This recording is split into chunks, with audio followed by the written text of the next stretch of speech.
महानिवारिणी पीठाधीश्वर आचार्य महामंडलेश्वर स्वामी विशोकानंद भारती प्रयागराज कुंभ मेले में जाने से पूर्व इंदौर पहुंचे, जहां बड़ी संख्या में उपस्थित भक्तों ने उनकी पदरावनी कर दर्शन लाभ लिया।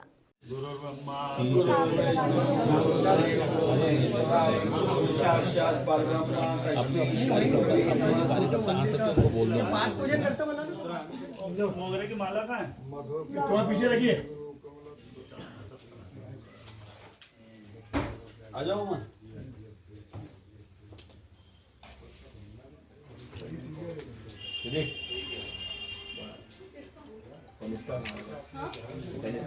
ये बहुत बढ़िया क्या कहना।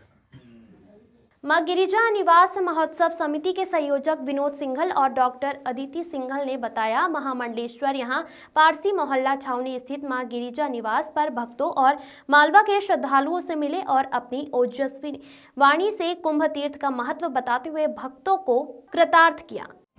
ओम विनायकं गुरुं भानुं ब्रह्म विष्णु महेश्वरान् सरस्वतीं प्रणम्यादो सर्वकार्यार्थ सिद्धये। अनादिकाल से दैवी संपदा और आसुरी संपदा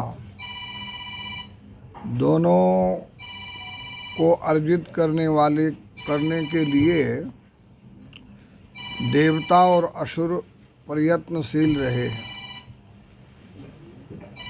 दैवी संपदा सुख के लिए है, मोक्ष के लिए है। आसुरी संपदा मानव की विकास को रोकने के लिए, विनाश के लिए, विघटन के लिए है। उस पर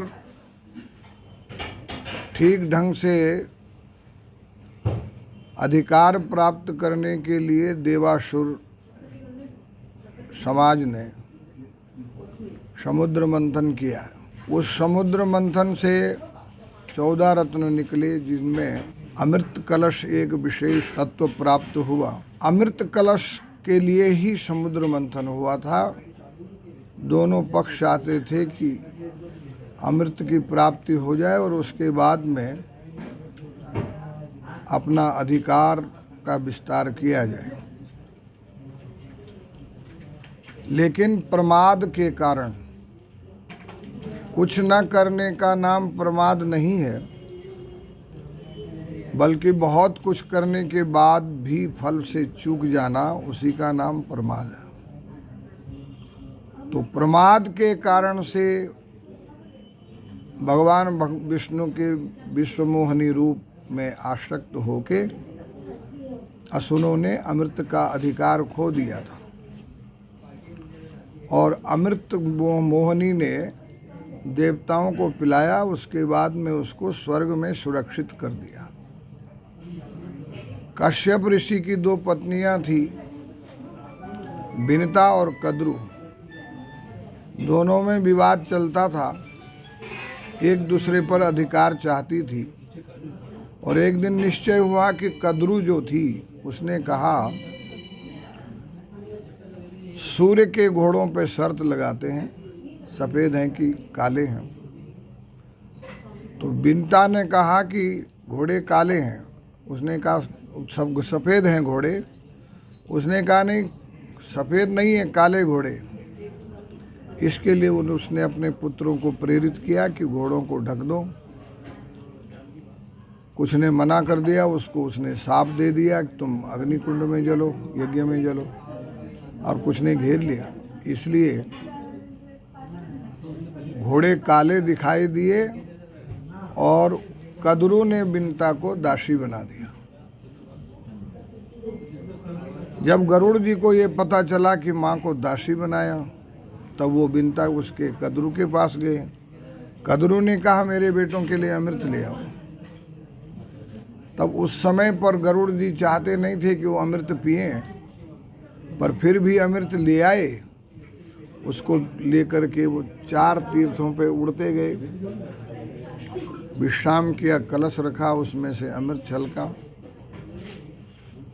वही प्रसंग हमारे यहाँ 4 कुंभों के रूप में आज प्रचलित है, जो 12 वर्ष में एक तीर्थ में सबसे बड़ा प्रयागराज तीर्थ, हरिद्वार, उज्जैन और नासिक, सब उसमें जाते हैं। धर्म अर्थ काम मोक्ष को साधने का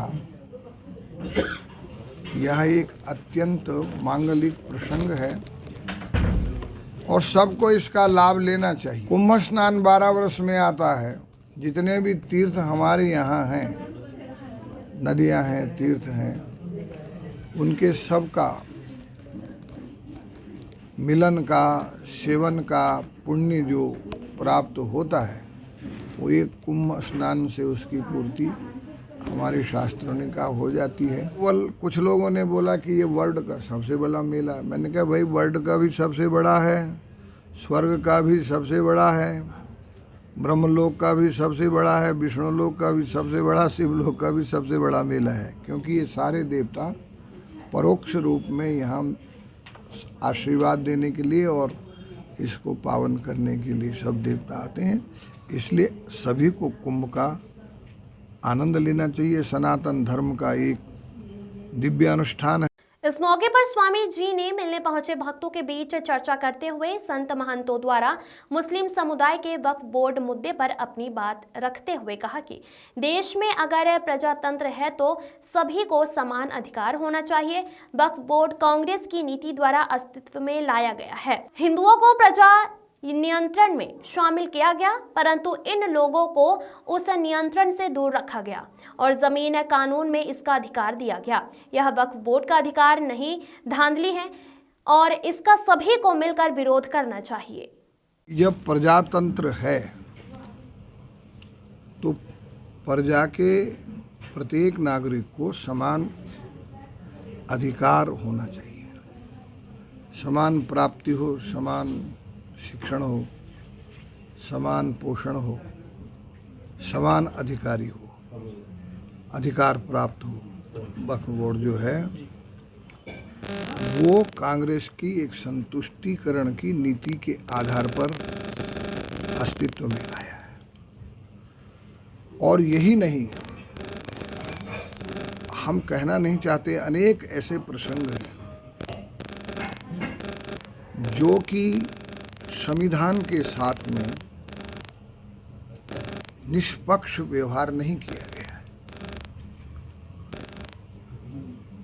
जब देश में प्रजा नियंत्रण का काम आया तब केवल हिंदुओं को ही प्रजा नियंत्रण में शामिल किया गया। इनको जमीन में तो अधिकार दिया गया, वहाँ इनको छोड़ा गया। इसलिए हम ये चाहते हैं कि ये जो धांधली है, इसको हम धांधली कहेंगे, वक्फ बोर्ड का अधिकार नहीं कहेंगे, बल्कि इसको हम धांधली कहेंगे। इस धांधली को समाप्त किया जाना चाहिए।